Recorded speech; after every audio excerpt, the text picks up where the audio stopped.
when I was here at Sugarloaf. I had my mother, who now is deceased, but was an English teacher in Camden High School. And I was told of an occasion when the faculty was meeting, talking about having someone come down to Camden to speak to a high school assembly.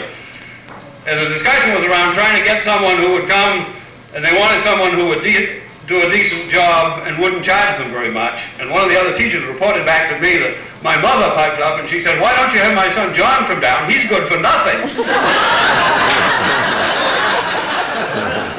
Not unlike Jock McKernan tells a wonderful story along the same line about having a call from a faculty member of Madomic Valley High School down in Walterboro, asked if he would come speak at graduation, and he checked his schedule and said, "Yes, that day is open, I can." And the teacher said, "Now, Governor, will there be any charge?" And he said, "No, that's part of my gubernatorial responsibilities." And she said, "Oh, we're very glad to hear that, because we're trying to save up our money so next year we can have a really good speaker."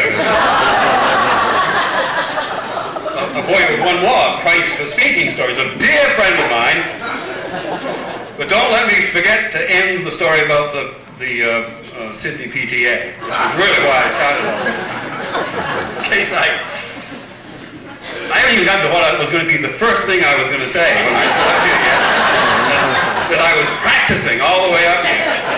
It's going to be a long night.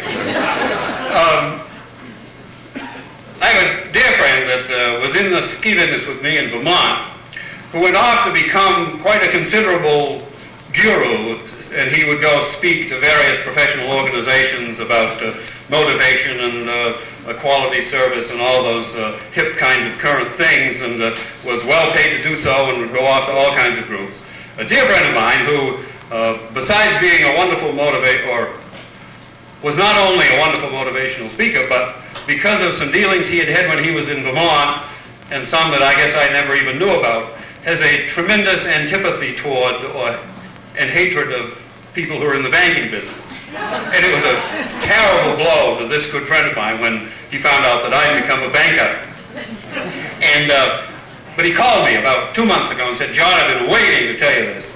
Most wonderful thing happened." I said, "What's that?" He said, "Well, I had a call from a fellow who was setting up the program for some Eastern Regional Banking Association. They're having a convention at the Balsams, and at the Wilderness in Dixville Notch.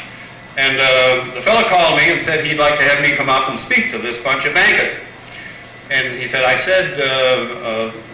we checked the date and I was going to be available, and the fellow said, "Well, how much do you charge?" And I told him $2,000. And the fellow said, "Well, you know, we've heard wonderful things about you. We'd love to have you come up here. That's a little, I can't unilaterally make that kind of decision. That's pretty steep, but let me get together with the executive committee." And within about 2 hours, he called my friend back and said, "We've just convened an emergency meeting of the executive committee, and they've approved the $2,000, but there is one condition. We would ask you that before you address the group, we're going to be having a social hour, and we'd prefer it if you didn't mingle with the bankers." And my friend said, "That's fine. In that case, it'll be $1,500.